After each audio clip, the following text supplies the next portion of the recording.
Hello everyone, it's Annie and I'm here today with my April wrap-up.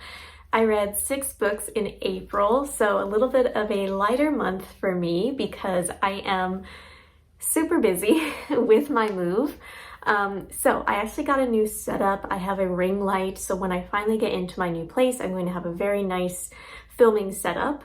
And I hope that this ring light is working out. So if you have any opinions or tips and tricks on using a ring light, please let me know down in the comments.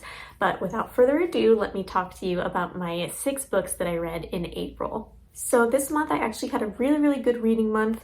Almost every book was 5 stars, with the exception of a couple, and this was the worst one I read. It was The Witch King by Martha Wells. And I'm really disappointed with this one because this was on my most anticipated list and it was just super disappointing. It's not that it was a bad book, it just wasn't interesting. It didn't capture my attention at all. And I love Murderbot. Like, they're not my favorite, but I do really like them and I love their humor.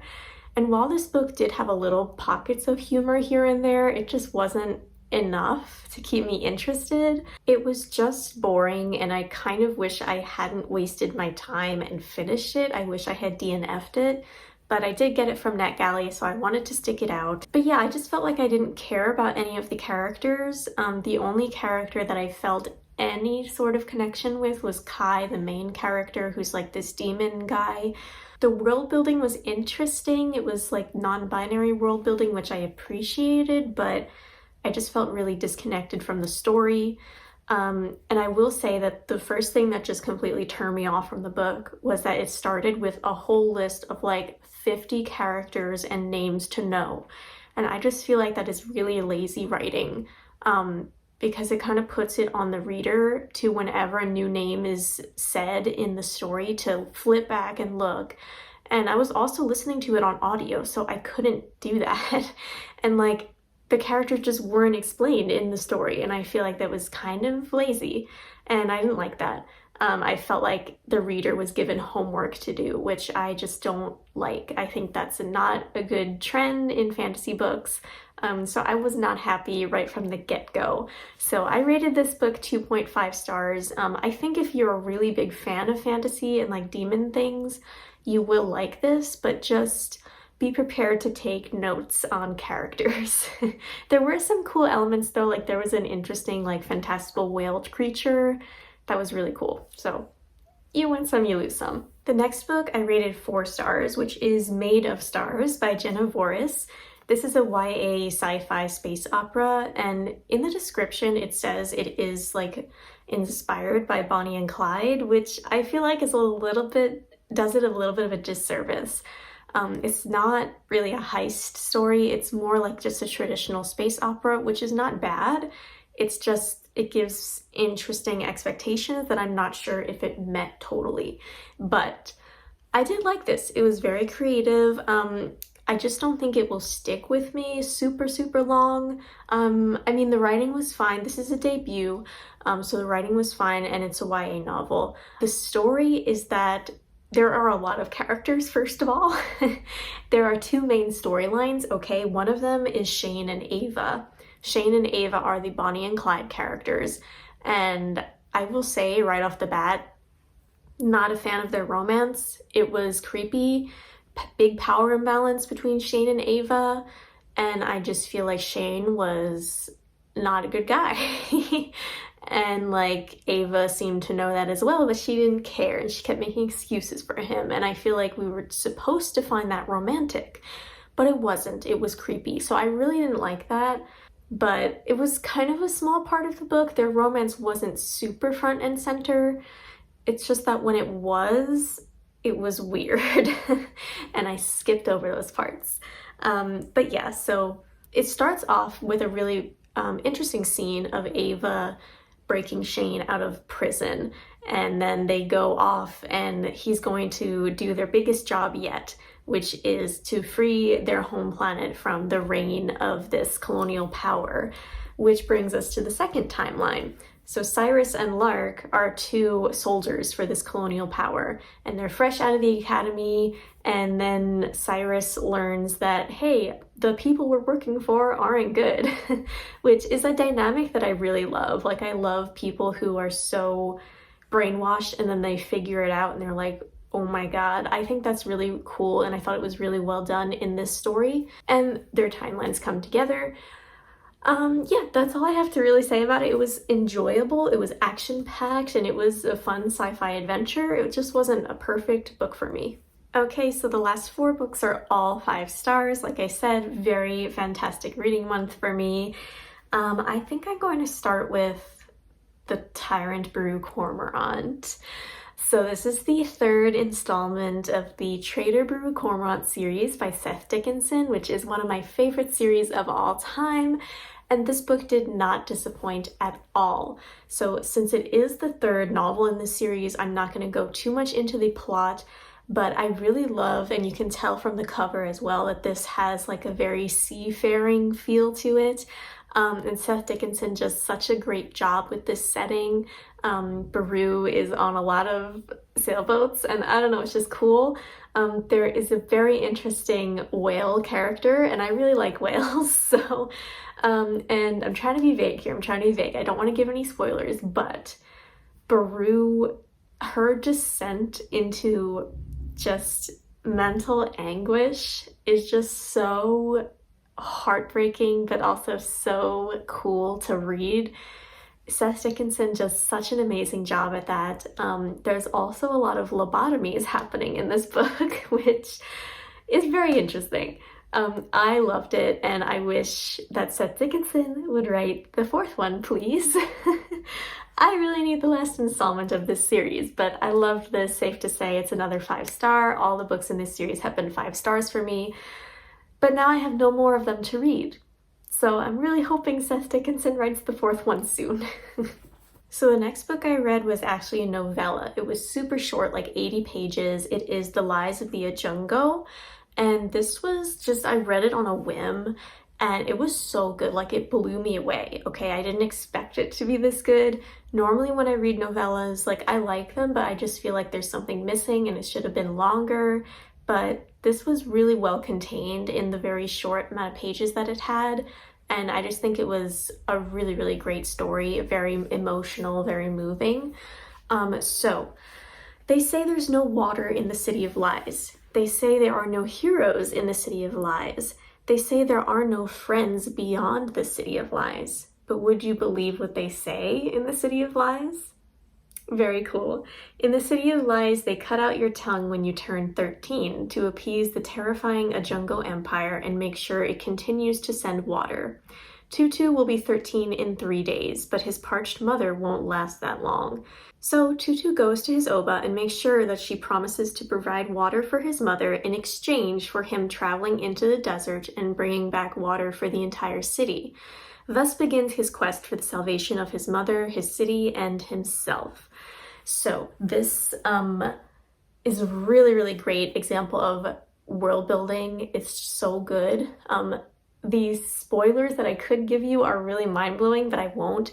And it's just 80 pages. You could read it in like an hour. It's so, so short and so, so worth it. This has such great world building and such great characters that were developed so well in such a short amount of time. Please read them. It is so good. Okay, so my second favorite book of this month is Some Desperate Glory by Emily Tesh. This is a queer space opera, which, if you know those 3 words, are probably my favorite chain of words in the whole entire English language. Okay, so this was already really right up my alley, which is why I bought a copy for myself before I even read it, because I was very confident that I would love this. Okay, so this follows Kier, who has trained for the day that she can avenge the murder of planet Earth, which, we'll stop there, is one of the reasons why I love this so much. Okay, usually in space operas, Earth is at the center of everything. Earth and humanity are like either the bringers of a utopian empire, or they're the evil empire, or whatever it is. They have power.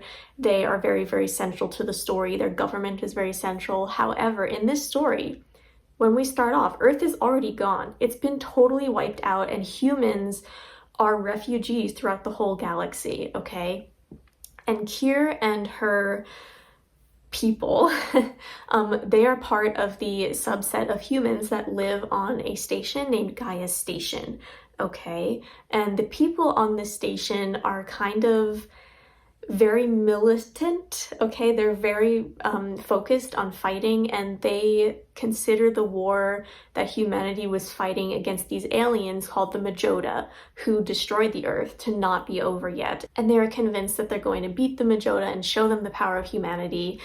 And first of all, the world building just inside this very small space station was so interestingly done. It had a very, very well developed set of politics, very interesting characters, not just Kier herself, but also the side characters were very interesting and well fleshed out.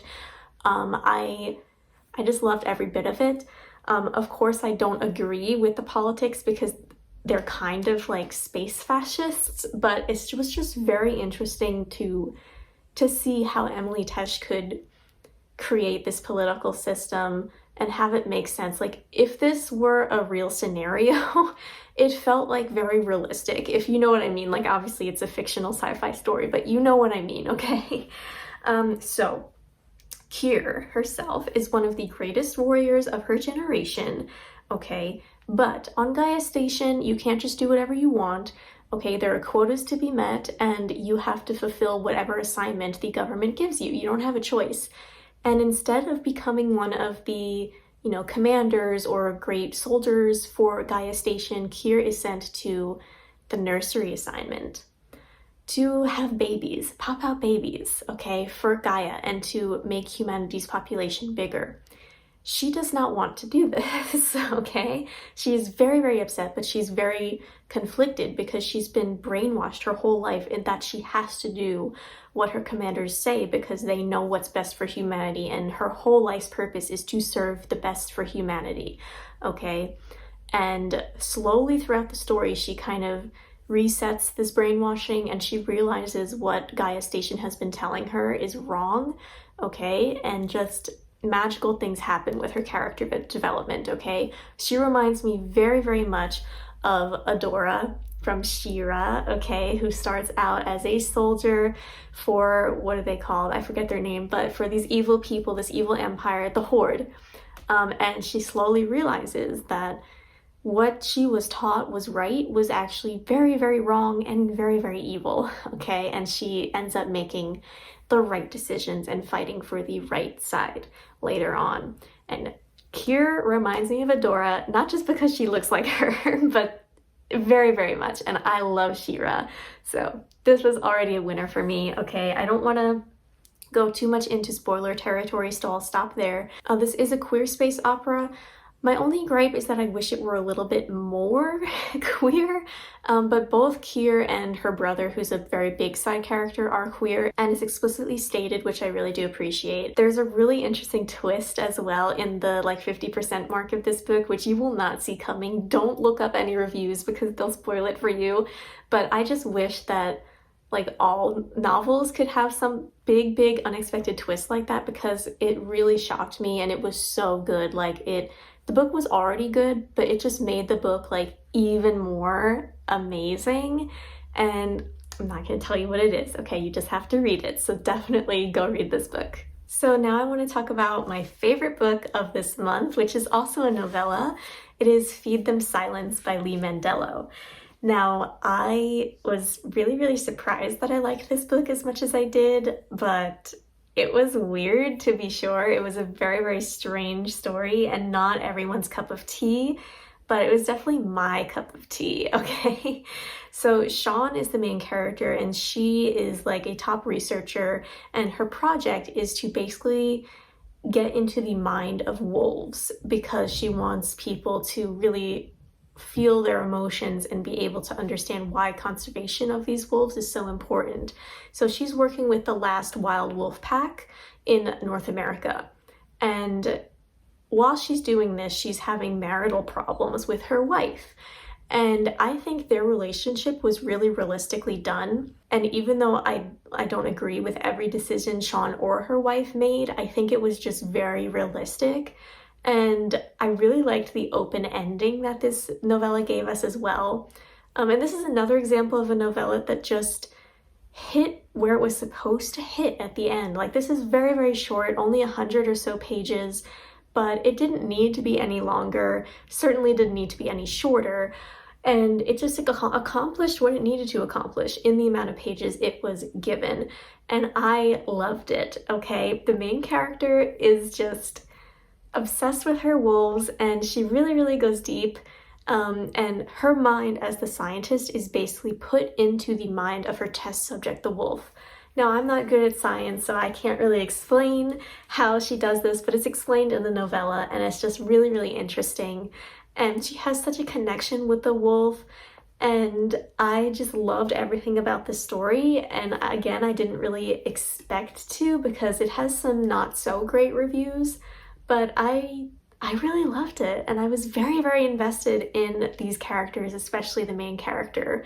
So I love it. I will definitely seek out more from Lee Mandello, and I'm really, really glad I read this. So thank you so much for watching. I hope you enjoyed the video. Please let me know what your favorite book you read in April was.